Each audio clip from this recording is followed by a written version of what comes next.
Turfis, bonjour à toutes et tous, et c'est avec un immense plaisir que je vous retrouve sur Rue des Joueurs pour une nouvelle vidéo concernant l'analyse détaillée du Quintet Plus ou The 5 événement de ce mardi 10 octobre en Réunion 1, course 1 à Saint-Cloud à l'occasion du prix du Val d'Or qui sert de support au pari à la carte. Le départ est prévu à 13h50.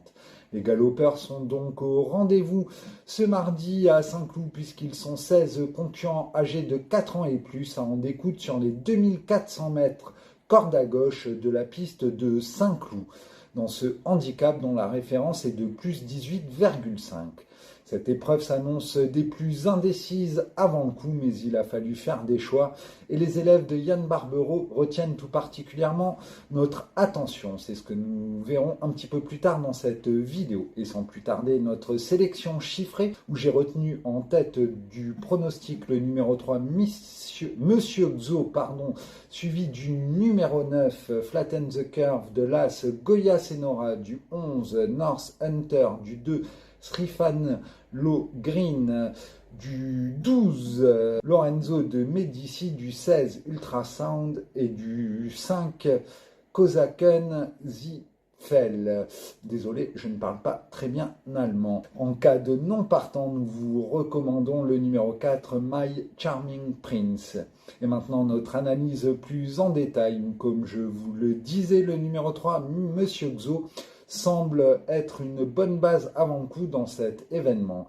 L'élève de Yann Barbero a connu un petit break de mars à juillet dernier, voyant sa valeur handicap baisser de 2 kg, ce qui le rend compétitif désormais dans ce type de tournoi. Après plusieurs parcours de remise en route où son moral a été préservé puisqu'il a patienté avant de finir généralement plaisamment, on l'a pris en note à plusieurs reprises, notamment à Deauville en terrain lourd. Il en a profité donc de cette baisse de poids pour afficher un très net regain de forme en dernier lieu dans l'important Qatar Prix de la Place des Vosges disputé à Paris-Longchamp le jour du week-end de l'Arc de Triomphe. Avec le bon parcours à la corde, il est venu finir bon 5e ce jour-là, prouvant qu'il était désormais compétitif dans ce type de tournoi. Il affiche une constance remarquable de 5 sur 5, dont 2 succès dans des handicaps, dont un événement. Et cet événement, c'était en 40,5 de valeur. Il est désormais en 40 de valeur.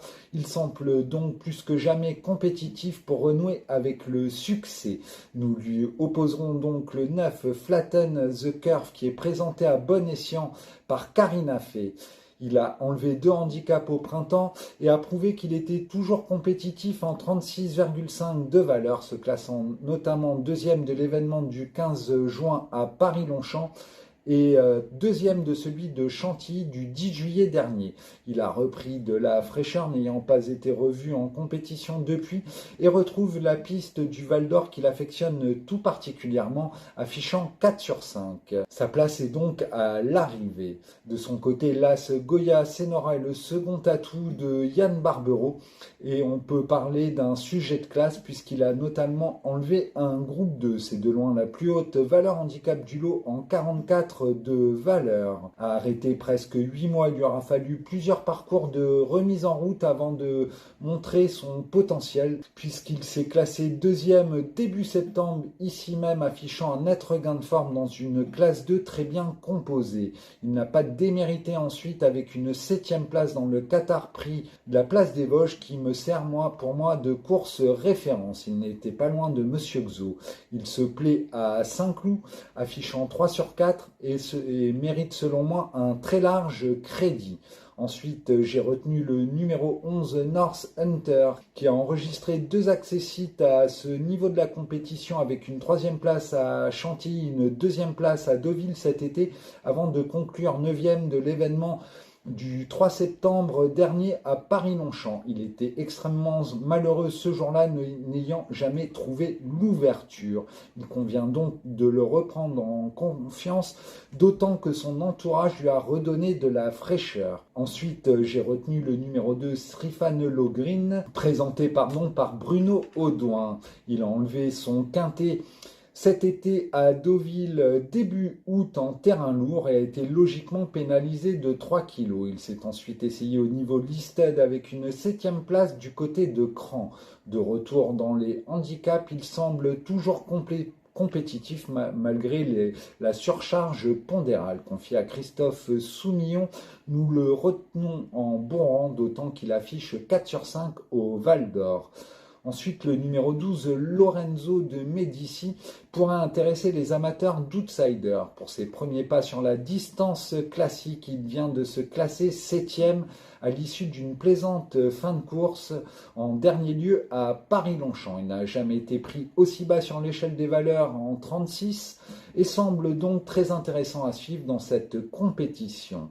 Le numéro 16, Ultrasound, est présenté par Stéphane Vattel. Il semble bien placé sur l'échelle des poids en 35,5 de valeur puisqu'il s'est notamment placé l'an passé à ce niveau de la compétition avec une 5e place en 37 de valeur du côté de Paris-Longchamp. Arrêté 8 mois, il reste sur 3 sorties très intéressantes dont un succès à Granville et une récente 4e place ici même sur Pulon pour son retour dans les handicaps. Ultra bien placé dans le bas de tableau, il s'annonce compétitif pour les places d'honneur. Enfin, je termine ma sélection avec le numéro 5, Kozaken Zipfel, présenté par Sarah Stenberg. Il a prouvé qu'il était compétitif à ce niveau de la compétition avec une 5e place en juin dernier à Paris-Longchamp. Arrêté ensuite, il a effectué une superbe rentrée à Lyon-Paris puisqu'il a survolé les débats ce jour-là. Il porte 1 kg de plus ici, mais sera très intéressant à suivre pour son retour dans les gros handicaps. Donc je vous rappelle ma sélection chiffrée qui est le 3, le 9, l'As, le 11, le 2, le 12, le 16 et le 5. En cas de non partant, le numéro 4, My Charming Prince. Et maintenant un petit conseil de jeu aux E5 ordre où je vous conseille un champ réduit avec 4 bases.